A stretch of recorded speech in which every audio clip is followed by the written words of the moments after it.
Bonjour, je m'appelle Amina, j'ai 22 ans et avant la fac, j'ai eu l'occasion d'enchaîner les petits jobs. J'ai essentiellement travaillé dans le domaine de l'industrie. Salut, moi c'est Amel, j'ai 22 ans et j'ai commencé à chercher du travail à l'âge de 19 ans. Donc j'ai essentiellement cherché dans l'animation. Bonjour, moi c'est Camille, j'ai 20 ans. Avant l'IUT, j'ai suivi une formation dans le médical, mais j'ai préféré m'arrêter et me réorienter pour des raisons personnelles. J'ai différentes expériences professionnelles grâce à mes stages, à mes jobs d'été, mais aussi à mes jobs saisonniers, dans l'administration, dans l'animation, dans le secrétariat, mais aussi dans la restauration. Bonjour, je m'appelle Floriane, j'ai 19 ans. J'ai commencé à travailler à l'âge de 16 ans. En fait, c'est tout à fait possible. Dans l'agriculture, ils recrutent beaucoup de jeunes sans forcément d'expérience. Donc pour trouver du travail, j'ai appelé les agences d'intérim de ma région et je regardais également sur le site Indeed et Pôle emploi s'il n'y avait pas des annonces qui pourraient m'intéresser. Donc en général, j'envoyais des candidatures spontanées. Les agences d'intérim me rappelaient pour un premier rendez-vous. Si je n'avais pas de réponse, c'est moi qui les appelais. Et je vous conseille de bien soigner votre CV et votre lettre de motivation. Alors pour ma part, les recherches ont été assez simples. Je me suis concentrée sur les centres de loisirs, donc j'ai contacté toutes les structures qu'il y avait dans ma ville. Et j'ai également appelé les mairies afin d'avoir des informations sur les postes qu'il y avait à pourvoir. Voilà, même si au début vous trouvez ça difficile, la recherche ou la prise de poste, sachez que ça va être hyper enrichissant pour vous et pour les autres et que vous allez vous en sortir. Pour ce qui est de ma recherche de stage ou d'emploi, alors j'ai bien travaillé ma lettre de motivation et mon CV. J'ai également recherché des entreprises sur les plateformes Indeed et LinkedIn afin de savoir où c'est qui recrutait. Mais je suis également allée dans les entreprises pour déposer mon CV et ma lettre de motivation. Donc mes conseils pour trouver un job d'été, c'est de jouer sur les contacts, demander autour de vous, voilà, poster des annonces. Vous pouvez en déposer par exemple dans des boulangeries, la poste ou autre. Des fois ils acceptent, il faut demander. Par exemple, là, je parle pour du babysitting, ça se fait souvent comme ça. Et sinon, je vous conseille de vraiment vous faire une liste de toutes les entreprises qui vous intéresseraient, de les lister avec les numéros, ou d'aller sur les sites comme Indeed ou Pôle emploi, où vous en renseignez sur des forums d'été comme Crige. Pour l'entretien d'embauche, je vous conseille plusieurs choses. D'abord, renseignez-vous sur le métier et le domaine, ainsi que l'entreprise. C'est très important. Soyez confiant en vous et vos capacités. Si vous avez de l'expérience dans ce domaine, détaillez-les. Et si vous n'avez pas d'expérience, misez sur votre motivation. Et si vous avez fait du bénévolat à côté, il est important, je pense, de le dire. Alors, concernant l'entretien d'embauche, donc en animation c'est assez simple. On arrive avec son CV et une lettre de motivation bien travaillée. Donc après il va y avoir la partie présentation, donc bien s'entraîner auparavant à savoir se présenter en quelques minutes.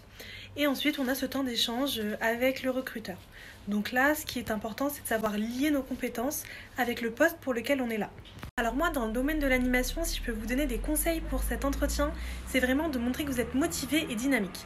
Donc soyez sûr de vous, soyez souriant et n'oubliez pas que vous n'avez pas forcément énormément d'expérience, mais que vous avez des compétences qui sont là et qui répondent aux objectifs. Donc pour l'entretien, dans une première partie, ils vont demander de vous présenter. Donc je vous conseille de ramener votre CV, même si vous l'avez déjà envoyé, ça sera toujours un appui pour vous. Présentez vos expériences, mais également vos compétences en lien avec le domaine. Si ce n'est pas le cas, montrez votre motivation à découvrir de nouvelles choses. Dans une seconde partie, ils vont vous demander des questions sur la structure ou le métier.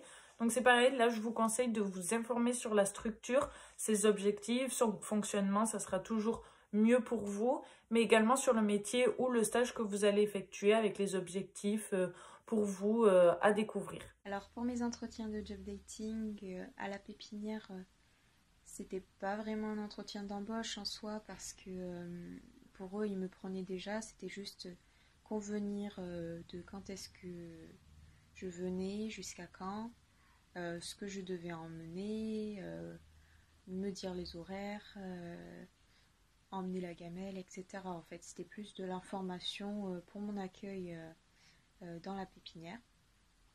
Et en ce qui concerne mon entretien pour la vigne, l'employeur m'a demandé si j'avais de l'expérience dans ce secteur. J'ai dit que non, mais que par contre j'avais travaillé à la pépinière. Donc elle savait que j'avais déjà travaillé dehors, physiquement, donc sous des conditions climatiques parfois difficiles l'été, avec des horaires tôt le matin et fini en début d'après-midi. Donc je connaissais ce rythme. Et donc ça jouait en ma faveur. Et elle m'a demandé également quelles études je faisais, pourquoi je souhaitais faire ce job. Donc j'ai dit que c'était pour financer mon permis et aussi mes études. Et aussi elle m'a demandé si je savais parler anglais, parce que comme ils ont beaucoup de saisonniers étrangers, c'était pour permettre une meilleure communication. Donc voilà, ça peut être également un plus. Même si c'est dans l'agricole, ça peut toujours être un plus que vous sachiez parler anglais ou espagnol. Donc je vais vous expliquer comment mes entretiens se sont déroulés. Donc je suis venue avec CV, lettre de motivation, carte vitale et carte d'identité.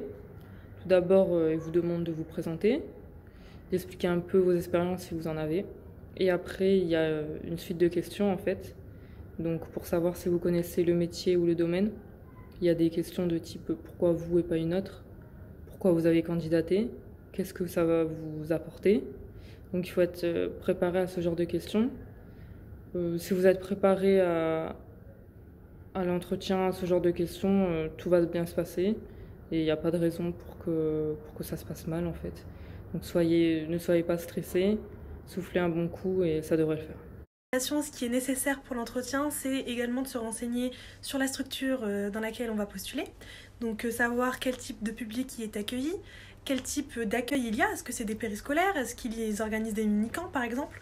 Donc vraiment, soyez précis et renseignez-vous au maximum sur la structure. Ça montrera que vous êtes motivé et que vous êtes rigoureux. Pour ce qui est de l'entretien avec le professionnel, on va pas se le cacher, on est toujours hyper stressé parce qu'on ne sait pas si on va réussir à répondre correctement aux questions ou bien si notre profil va être intéressant. Moi, je vais vous donner quelques conseils. Arrivez avec une tenue correcte, soyez souriant et montrez que vous êtes confiant. Ça va beaucoup plaire à l'employeur. En ce qui concerne mon expérience à la vigne, j'ai beaucoup aimé parce que c'était dans un château familial. Donc c'était une petite équipe, on était seulement 4.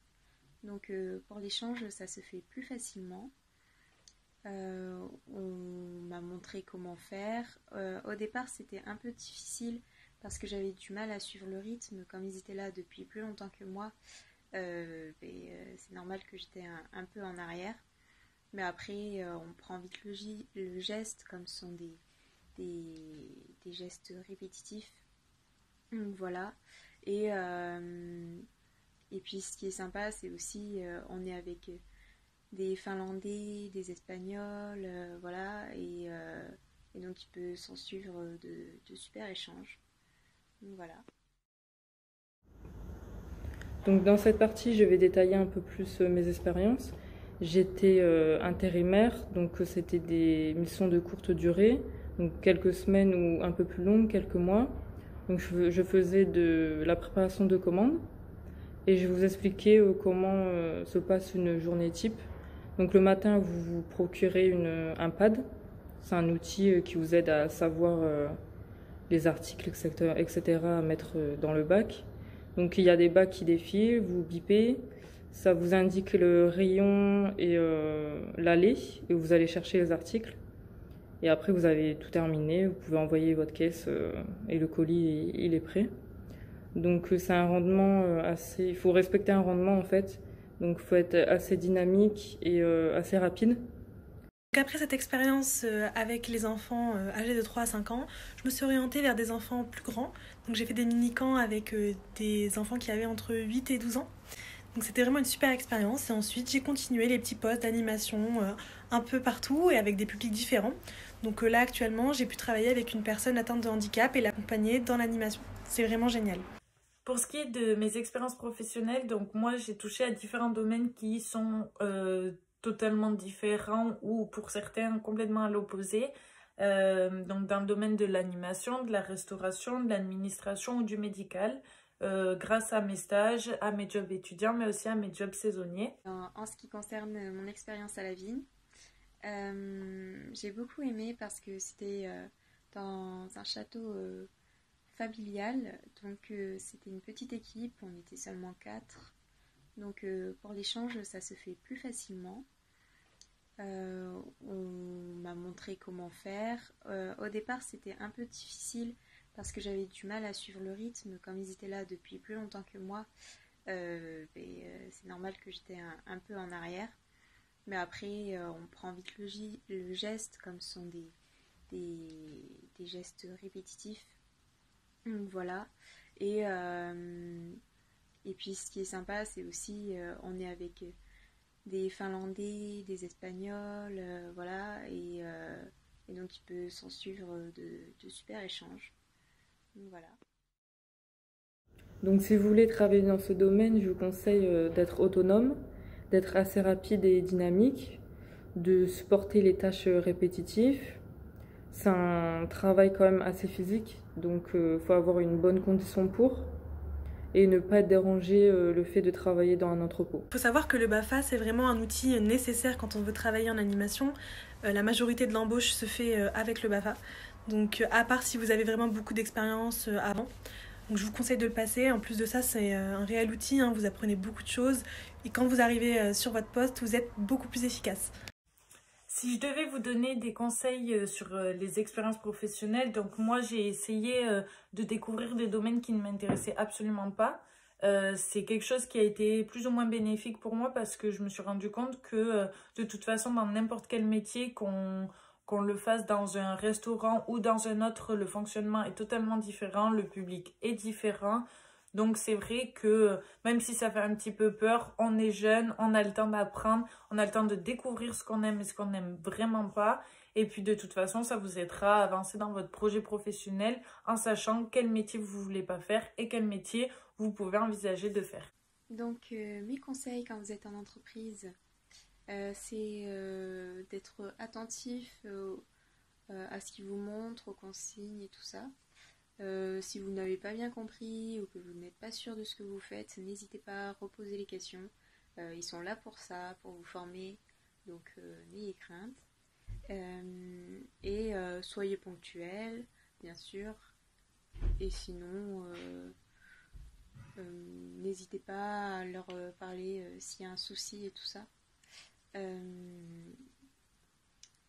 Et aussi pour les métiers agricoles, je vous conseille, même s'il fait très chaud, d'avoir des chemises légères par exemple, pour vous protéger du soleil, parce que ça peut être très dangereux pour la peau, ou au moins avoir de la crème solaire. Mais par exemple la vigne, c'est plus conseillé d'avoir une chemise légère qui recouvre la peau que de la crème solaire, car les produits de vigne peuvent s'accrocher encore plus avec la crème solaire. Donc pour conclure, je vais vous expliquer comment j'ai vécu ces expériences-là. Donc tout d'abord, je l'ai fait par nécessité parce que je devais payer ma voiture. Mais sinon, c'est pas du tout un job qui m'a plu, qui m'a passionné, parce que je suis très attirée par les échanges humains et le lien social qui en découle. Et si vous êtes comme moi, c'est pas du tout un métier qui peut vous correspondre, parce qu'il n'y a absolument aucune interaction sociale en fait. Vous êtes souvent seul et vous parlez pas vraiment à vos collègues, vous n'avez pas le temps, parce que c'est trop rapide. Et donc voilà, donc moi je l'ai fait juste par nécessité, parce que ça ne me correspond pas à ma personne. Et réfléchissez si ça correspond à votre personne ou pas. Et si même ça ne correspond pas à votre personne, faites-le un temps si vous avez besoin d'argent pour quelques raisons. Et voilà. Donc pour conclure, je vais vous faire un petit débrief de pourquoi j'ai cherché un job et aussi de comment j'ai ressenti tout ça. Donc il faut savoir que j'avais besoin d'une expérience en animation pour intégrer un DUT carrière sociale option animation sociale et socioculturelle. Donc il faut savoir qu'en effet, un job étudiant peut aussi vous ouvrir des portes pour les études. Donc ce n'est pas à négliger.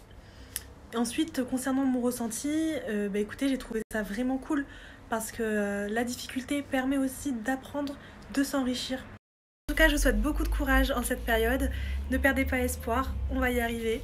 Et à bientôt. Vous allez vous dire, ouais, ok, elles nous ont toutes donné des conseils, elles en ont fait peut-être beaucoup, mais c'est pas du tout le cas. Au final, ça va être des super expériences pour vous, pour savoir ce que vous aimez et ce que vous aimez pas. Mais vous allez également rencontrer beaucoup de gens et vous allez pouvoir vous créer un propre réseau. Donc ne vous découragez pas et vous allez y arriver. De toute façon, on y est tous passés.